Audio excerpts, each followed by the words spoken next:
Good evening, everyone. Welcome to another edition of Awaken the World Live Quick Talk. It is Saturday, May 11th, 5:30 p.m. Pacific Standard Time, and you are here live on the Awaken the World Noisy YouTube channel. Death is not the coming of the night. It is the rising of the sun. Sorry, my partner in crime, Kelly. She's been breaking stuff all day. We went to the second-hand store this morning. She walked in the door, and I wasn't 10 feet away from her, and she'd already broken something. Hello, Terry. Hello, Cindy. How are you two both doing this evening? Beautiful evening out. It really is. It's actually incredibly hot here, abnormally hot. We've broken 15 records already. It's 26 degrees. My poor little plantlings out in the garden are suffering a little bit from the heat, but they will make it through. Just lots of water. So what are we going to talk about tonight? Well, we're going to talk about death. And, you know, this is a subject we have to keep coming back to again and again and again. And it took me a long time. You know, I spent about 3 years in Tibet altogether, off and on. And it took me a long time to fully grasp what the Buddhists meant in the idea that life was practiced for death. You know, and at first I took that to mean that in every day, in every way, we're supposed to be thinking about death. But that's not really the case. What it really is understanding that life is all about change. And change, another word for change, is death. And really, change and death are interchangeable or interdeathable. Okay, well, you can't go too far with that. But the point being is this. Nothing stays static. Life is always evolving, always moving, always changing from moment to moment. The atoms and cells of your body are not the same as they were a year ago.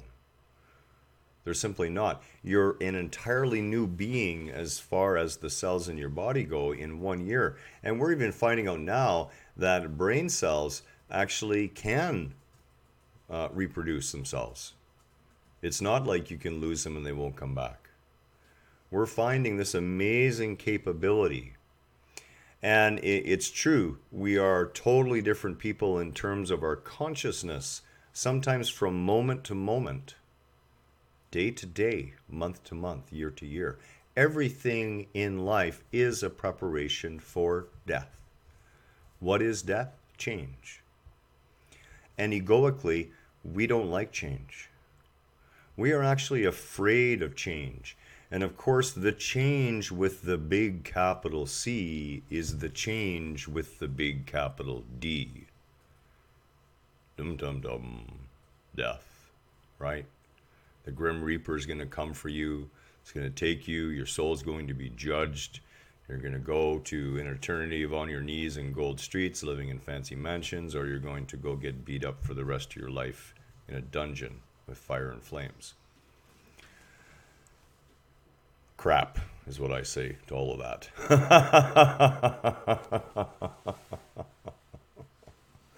So realistically, the reason we're so afraid of death is because it represents the biggest change of all.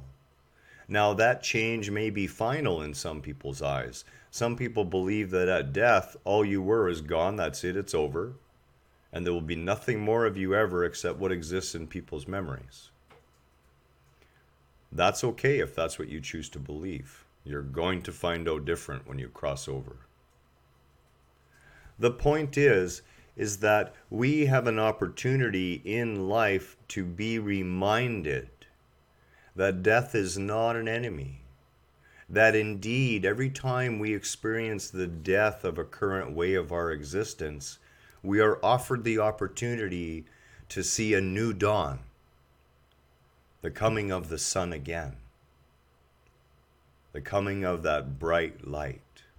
That feeling of warmth and wholeness and connectedness.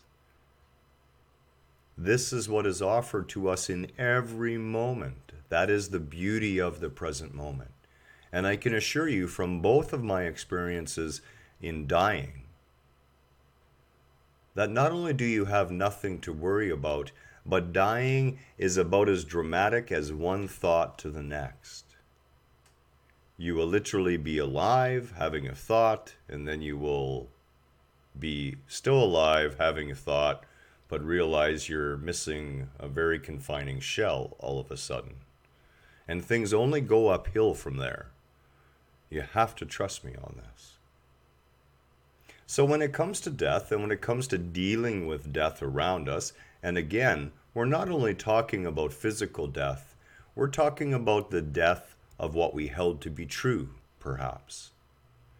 The death of a relationship. The death of a way of life. The death of a bank account. The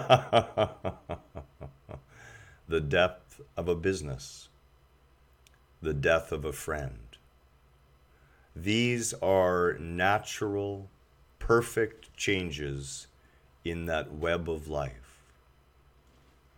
Do not approach life in the same manner that so many approach death. Allow your life to be a living testimony of the faith that you have, that everything is okay just the way it is, that you are doing just perfectly right where you are right now. And when that change comes, understand with joy that it is only because you are ready for more. And the universe wants to give you that more. And the only way it can give you that more is to create space within your existence. Not space to cause pain, but space to help growth and evolution and bring joy and bring fulfillment. And one day when you face that biggest space maker of all, one day when you're ready to cross over from the physical plane into the spiritual plane and realize that there was no separation to begin with, you too will understand that death is your best friend, never your enemy, and only representative of the wondrous changes in store for you after this physical world. Namaste to you all tonight. We're going to keep it short. Much love from Kelly and I. We're so happy to spend this time with you, as brief as it may be. Of course, any questions, anything you want us to talk about, please leave us a comment here below the video when it's done, or get a hold of us on our Facebook page. We'll be happy to be there for you, happy to help, and certainly happy to answer any questions. Again, namaste. Enjoy the weekend.